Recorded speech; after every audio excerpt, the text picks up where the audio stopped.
చేయబోతున్నాం.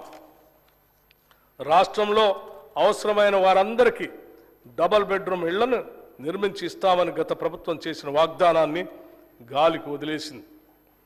గత ప్రభుత్వం చెప్పిన విషయాలు విని తెలంగాణ రాష్ట్ర ప్రజలు డబుల్ బెడ్రూమ్ ఇళ్లపై ఎన్నో ఆశలు పెట్టుకున్నారు. ప్రజల అవసరాలని ఆశల్ని గత ప్రభుత్వం వారి రాజకీయ అవసరాలకు మాత్రమే వాడుకుంది. కానీ మా ప్రభుత్వం 6 గ్యారంటీల్లో భాగంగా ఇందిరమ్మ ఇళ్ల పథకం కింద ఇల్లు లేని వారికి ఇంటి స్థలం ఉన్న వారికి ఇంటి నిర్మాణానికి 5 లక్షల సాయం అందించడానికి అవసరమైన కార్యాచరణ మొదలు పెడుతున్నది.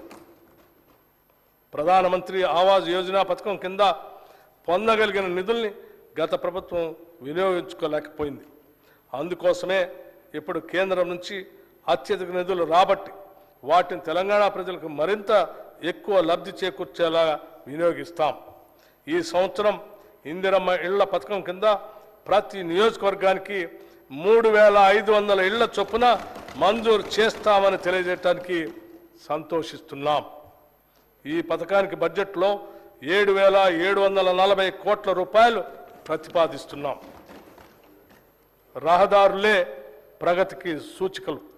అందుకోసమే ప్రతి మండల కేంద్రం నుంచి జిల్లా కేంద్రానికి డబల్ లైన్ కనెక్టివిటీని అభివృద్ధి పరిచేందుకు రాష్ట్ర ప్రభుత్వం కృతనిశ్చయంతో ఉంది. ఇప్పటి వరకు ఇలా అనుసంధానించబడిన ప్రాంతాలకు అధిక ప్రాధాన్యతనిస్తాం. నదులపైన వాగులపైన ఇప్పటి వరకు కనెక్టివిటీ లేని ప్రాంతాలను ఎంపిక చేసుకొని నూతన బ్రిడ్జిల నిర్మాణం ద్వారా అనుసంధానం చేస్తాం. మరి ముఖ్యంగా గిరిజన ఆవాసాలకు రోడ్డు కనెక్టివిటీని కల్పిస్తాం.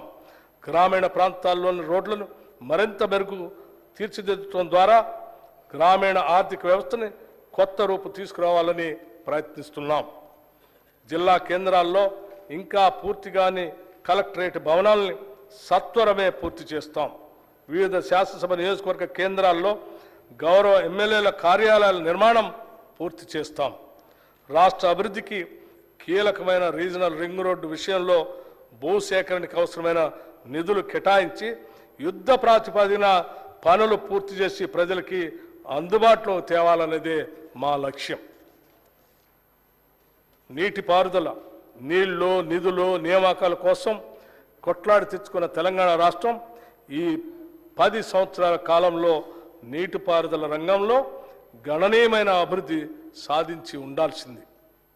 పచ్చని పైర్లతో తెలంగాణ భూభాగం కళకళలాడాల్సి ఉంది. అయితే గత 10 ఏళ్లలో జరిగిన తప్పిదాలు నీటిపారుదల రంగంలో సాధించాల్సిన ప్రగతికి అవరోధాలుగా మారాయి. ఈ కఠోర వాస్తవం గ్రహించినప్పుడే మనం భవిష్యత్తులో ఎలాంటి తప్పులు పునరావృతం కాకుండా చూసుకోగలుగుతాం. అందుకే ఈ విషయాల్ని మొహమాటం లేకుండా ప్రస్తావిస్తున్నాం. నీటిపారుదల రంగ నిపుణుల సూచనలు పట్టించుకోకుండా, మేధావుల సలహాలు పాటించకుండా కేవలం మనకు తెలిసిందే వేదం అన్న రీతిలో గత ప్రభుత్వం వ్యవహరించిందనటంలో సందేహం లేదు. ఏదైనా రాష్ట్రం నీటిపారుదల రంగంపై విశేష శ్రద్ధ చూపిస్తే అద్భుతాలు సాధించడానికి 10 ఏళ్ల కాలం సరిపోతుంది. అయితే ఈ దశాబ్ద కాలంలో అనుసరించిన ఒంటెద్దు పోకడ సాగునీటి రంగాన్ని, ఆర్థిక రంగాన్ని అతలాకుతలం చేసింది. కాంట్రాక్టుల కోసం ప్రాజెక్టులు నిర్మించే విధానం తెలంగాణకు శాపంగా మారింది.